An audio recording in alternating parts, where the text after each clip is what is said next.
gue ngerasa kayak ada orang lain masuk dan jiwa gue yang asli itu diambil orang. Itu gue setiap kali ngaca, gue tuh selalu ngomong, gila gue Aliando. Maksudnya apa? Ya gue Aliando. Jadi kayak ada orang mungkin pengen jadi gue gitu. Di video kali ini aku membahas tema apa itu narik sukma.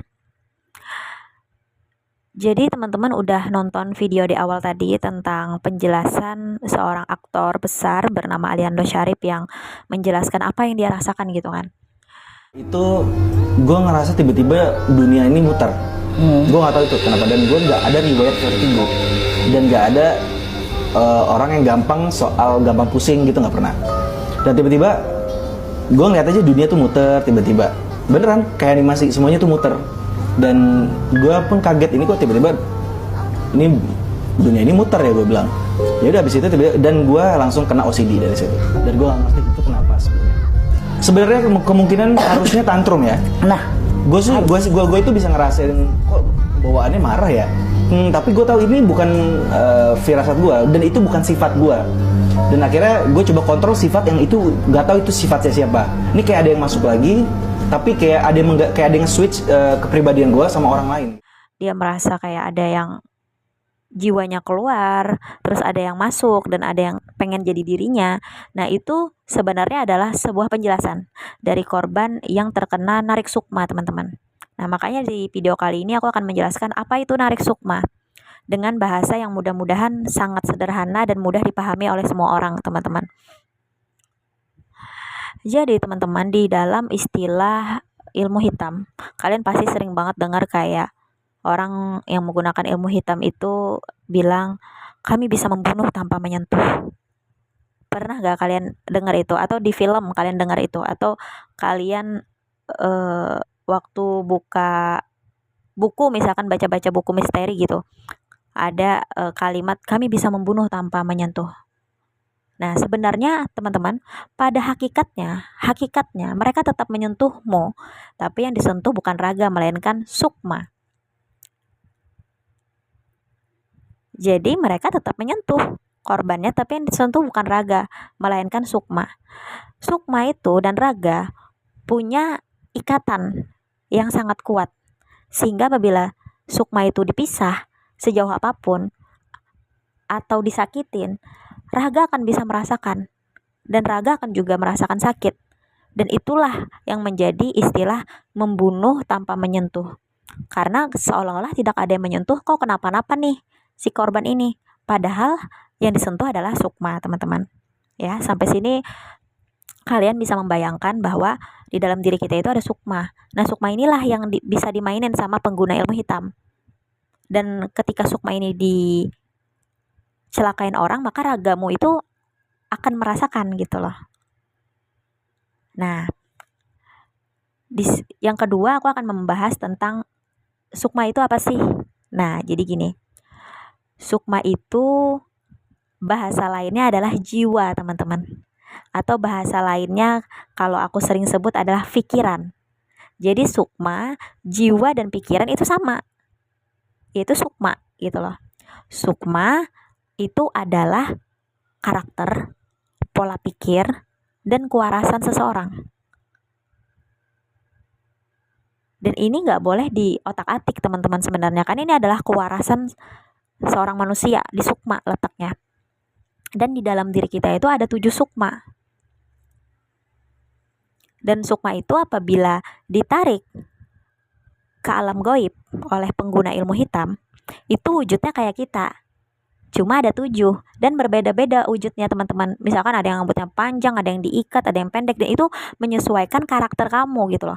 Kalau misalkan sukma kamu yang ditarik itu karakternya pemarah, maka dia akan cemberut aja. Kalau yang tarik humoris, dia akan ketawa aja kerjanya. Iya, emang gitu. Kayak gitu, teman-teman. Jadi ada 7. Jadi kayak 7 kembar. Makanya ada istilah orang-orang bilang, kita punya 7 kembaran di dunia ini loh. Sebenarnya gak usah cari di dunia, di dalam dirimu itu ada 7. Nah, sukma itu apabila masuk ke dalam raga, itu akan jadi pola pikir kita, pikiran kita, teman-teman. Ya, sampai sini paham? Nah, di dalam perjalananku dari 2018 sampai sekarang, yang mana sukmaku ditarik orang dan berjuang untuk menyingkronkan ketujuhnya teman-teman. Dan juga aku menemani beberapa orang yang mengalami hal yang sama untuk berjuang bersama sampai menuju sembuh. Aku akhirnya mendapati sebuah apa ya, oh kayak gini ya gitu loh, apanya ya, aku mendapati sebuah alur teman-teman yang ngebuat korban itu ketika ditarik sukmanya itu bisa sangat menderita. Kenapa? Dan aku mendapatkan alurnya gitu teman-teman. Jadi gini, di dalam diri kita ini, manusia ini, itu ada hati, pikiran atau sukma. Jadi pikiran itu sama dengan sukma ya teman-teman. Jiwa itu sama dengan sukma gitu. Jadi beda penyebutan, cuma sama aja sukma gitu intinya. Jadi kita menggunakan bahasa sukma aja ya. Nah, jadi di dalam diri kita itu ada namanya hati, sukma, dan raga. Dan ini ketiganya harus sinkron teman-teman. Kalau nggak sinkron, bahaya. Makanya di video awal ketika Aliando Syarif menjelaskan, kok aku mau ngeluarin maunya seneng kok malah marah gitu. Nah jadi kan nggak sinkron.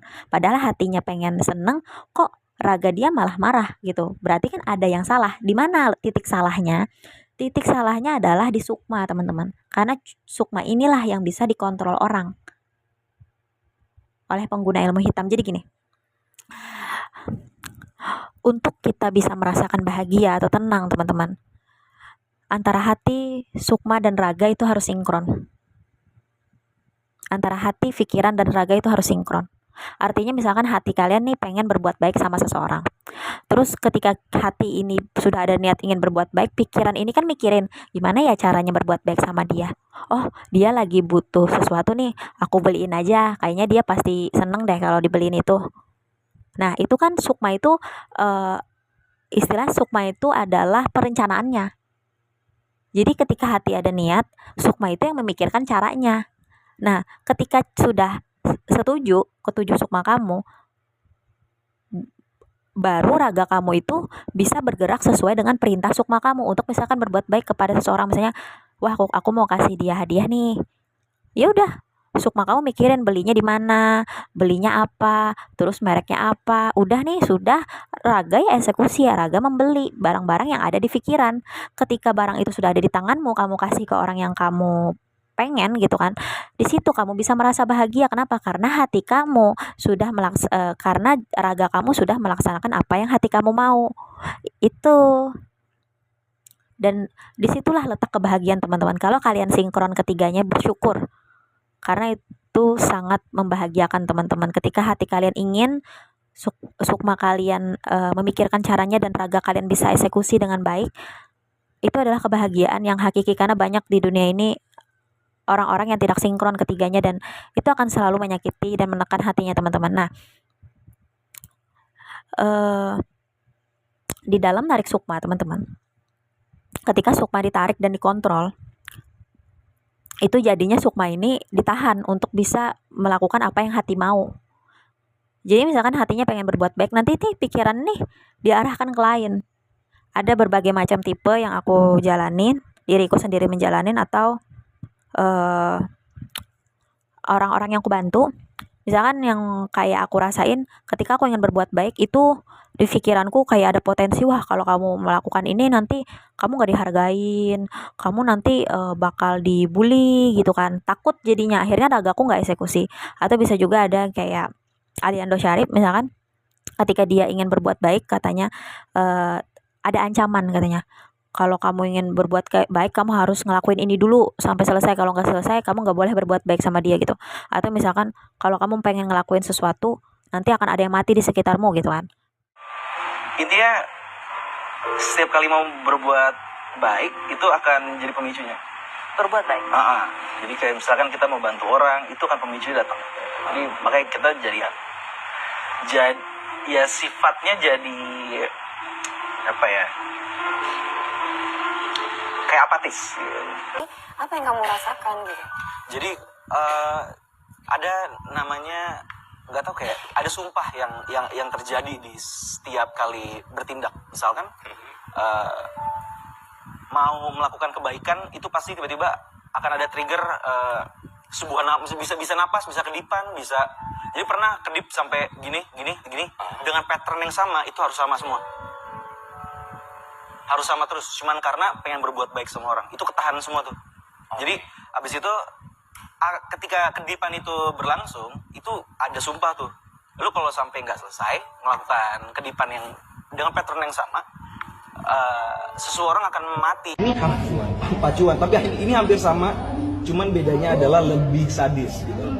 Lebih sadis adalah misalnya kalau gue nggak mau pagi atau kalau gue nggak bisa sesuatu, pasti nanti ada yang mati di sekitar lu.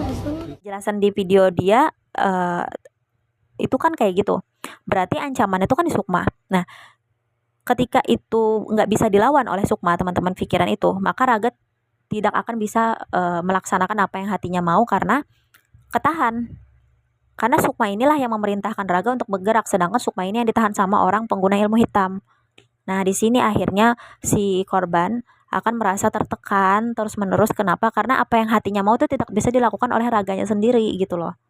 Sedangkan pikirannya ini atau sukmanya ini nggak bisa dilawan. Misalkan nih, ada yang kalian dengar misalkan ketika apa triggernya, misalkan di video Aliando Syarif bilang triggernya misalkan ingin berbuat baik, maka ada suara di pikiran kalau berbuat baik maka nanti akan ada ancaman-ancaman nggak? Kita kan kalau orang normal pada umumnya denger itu kayak mikir kenapa nggak dilawan aja sih?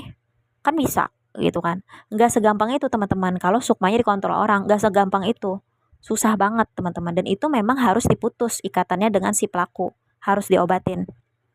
Makanya berjuang tuh. Setelah diputus pun nggak bisa langsung 100% bisa ngelawan. Apalagi misalkan kenanya udah lama gitu kan.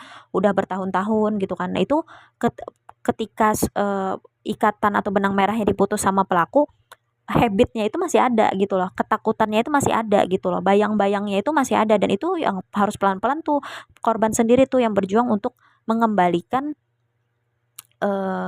diri dia ke setelan awal lagi gitu loh. Jadi nggak semudah itu untuk melawan kayak itu karena ketakutannya itu gede banget dan itu hal-hal yang dimunculkan di pikiran teman-teman dan terasa nyata. Itu kayak ada gambaran di pikiran kamu tuh hal-hal buruk itu ketika kamu ingin melakukan kebaikan atau sesuatu yang hati kamu mau, itu nanti ada gambaran di pikiran yang itu sangat menakutkan teman-teman. Sehingga akhirnya kita tuh nggak bisa ngelawan dan raga kita akhirnya nggak bisa ngapa-ngapain jadinya gitu. Gak segampang itu memang harus dibantu sama orang untuk dikurangin ikatannya itu. Nah, aku juga mau jelasin tentang tipe ya. Aku menemukan 2 tipe nih di perjalananku dari 2018 sampai 2026 ini dan dari diriku dan orang-orang yang aku temani sampai sekarang dalam hal yang sama ya narik sukma.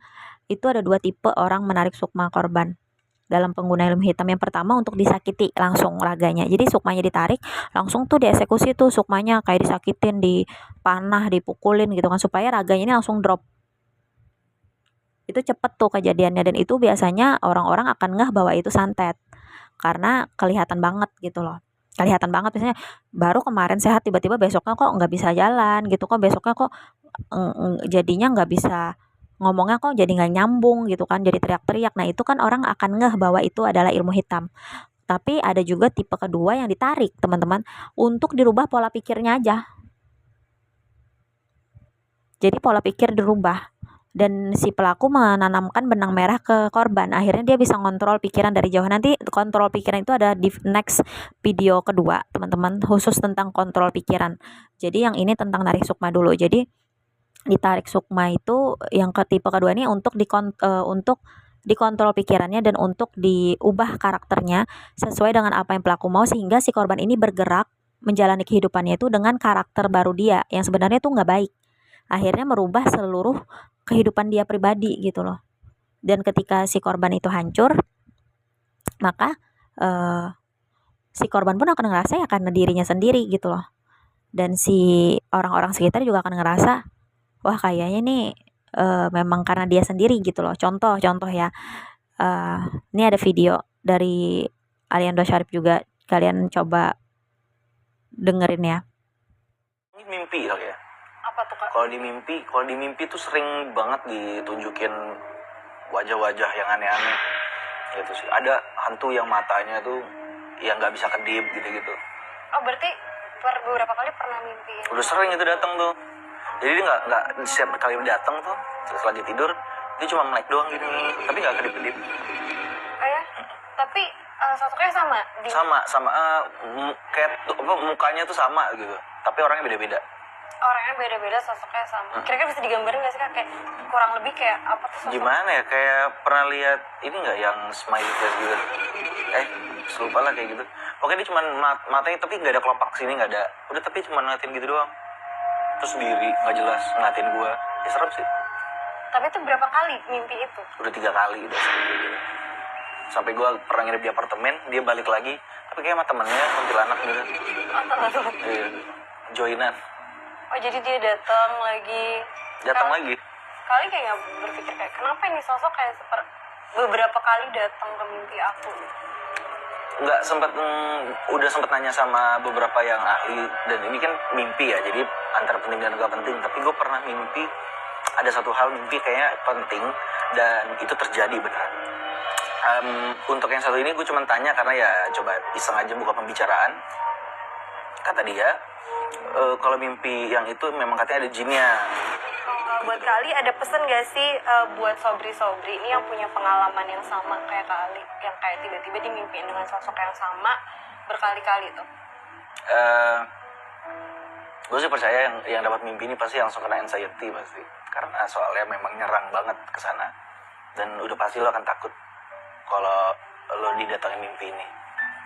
Karena memang kadang orang yang kuat itu diserangnya lah mimpi, karena kan mimpi itu surrealis, jadinya abstrak, tidak gampang dilihat apa nih yang terjadi soal abstrak ini, dan mungkin akan nyerangnya lewat sana. Dan mungkin pesannya, karena gue udah ngalamin, karena itu cuma mimpi ya, kekuatan energi kita tuh biasanya sebenarnya itu bakal balik lagi. Jadi lu nggak usah repot-repot kayak aduh kekuatan gue hilang, misalkan lu udah prepare untuk lu berani untuk hidup, tapi nanti di mimpi itu bisa diserang. Nah kalau misalnya itu terjadi, gue cuma bilang tenang aja, kalau karena itu cuma mimpi, itu pasti bisa balik lagi. Tapi kalau yang nyata misalkan nah itu bisa ada diomongan. Nah, di video itu dia menjelaskan tidak bisa tidur karena ya ada gangguan-gangguan seperti itu, teman-teman. Jadi memang diganggunya ke arah kesehatan. Nah, ini kelihatan banget tujuannya, teman-teman. Jadi gini, si pelaku ini kayaknya pinter gitu loh, mempelajari seluk-beluk korbannya dengan detail. Aku pernah baca lagi dulu itu di salah satu video dari Ali, dan fansnya itu komen di bawahnya, mereka bilang bahwa Ali itu padahal dulu sangat anti merokok ya, karena ada keluarganya yang sakit gara-gara ngerokok gitu. Tapi kok sekarang dia malah ngerokok, kata orang-orang. Bingung tuh para fansnya kan. Nah, aku itu tipe yang memperhatikan kenapa nih kayak gitu. Nah, ternyata aku merasa si pelakunya ini dia mempelajari detail. Jadi gini, teman-teman. Dia tahu bahwa Ali ini punya riwayat keluarga yang punya penyakit tersebut. Jadi dia pengen Ali juga sakit hal yang sama. Jadi dia membuatlah Ali punya habit yang buruk supaya nanti dia punya penyakit medis seperti itu. Karena kayak gini, teman-teman. Karena aku perawat ya, teman-teman. Aku kuliah perawat. Jadi aku tahu bahwa orang itu, teman-teman, ketika dia punya riwayat keluarga yang punya penyakit tersebut dengan orang yang tidak punya riwayat keluarga penyakit itu, sama-sama habitnya buruk nih, sama-sama habitnya sama nih, ngerokok, begadang kan, makan nggak jaga. Yang berpotensi untuk kena penyakit itu lebih dulu adalah orang yang punya riwayat keluarga penyakit itu, daripada orang yang nggak punya riwayat gitu loh. Karena ketika kita punya riwayat penyakit dari keluarga kita atau garis keturunan keluarga kita, itu kita sudah ada potensi gitu loh. Sudah ada potensi. Tinggal memunculkannya aja lagi dengan cara habit yang buruk gitu loh. Iya, teman-teman. Jadi itu jadi warisan itu bukan hanya uang ya, teman-teman. Penyakit pun bisa diwariskan ke keturunan kita gitu loh.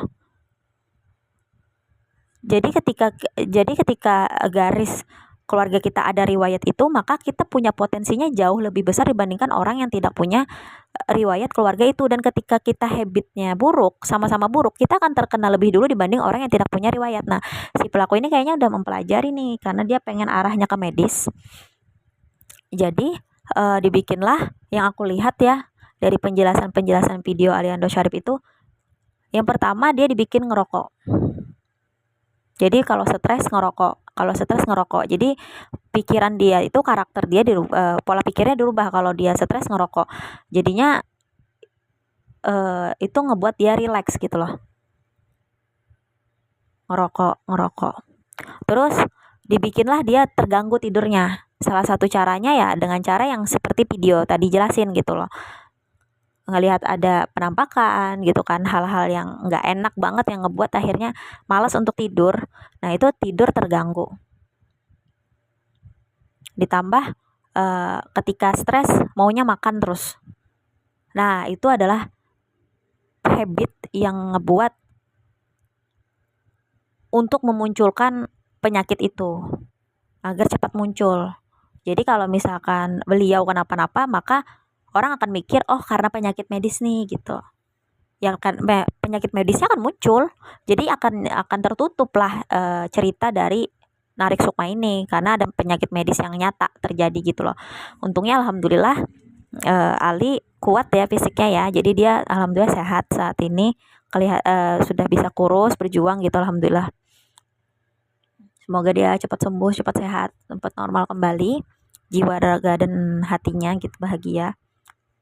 Dan itulah definisi dari narik sukma, teman-teman, bahwa narik sukma itu adalah sebuah tindakan yang dilakukan oleh pengguna ilmu hitam untuk bisa mencelakai atau mengontrol korbannya gitu loh.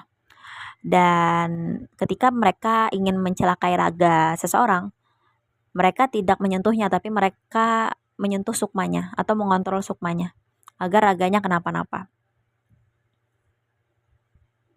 Karena kalau menyentuh raga kan ada buktinya, bisa dilaporin. Kalau sukma kan nggak ada buktinya, nggak bisa dilaporin, teman-teman. Dan ini sebuah tindak kriminal sebenarnya, teman-teman. Tapi memang nggak bisa dilaporin karena nggak ada buktinya.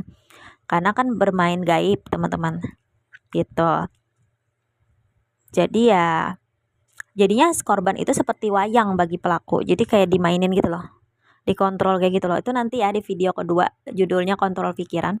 Mudah-mudahan aku diberikan kemudahan untuk membuat video-video seperti ini. Dan ini penjelasan dari aku tentang apa itu narik sukma. Mudah-mudahan video ini bermanfaat, dan mudah-mudahan orang-orang yang mengalami hal yang persis sama seperti kami bisa sembuh, menemukan jalan keluarnya, dan bisa mengembalikan kewarasannya atau sukmanya kembali ke titik awal lagi. Amin. Oh, ke twist.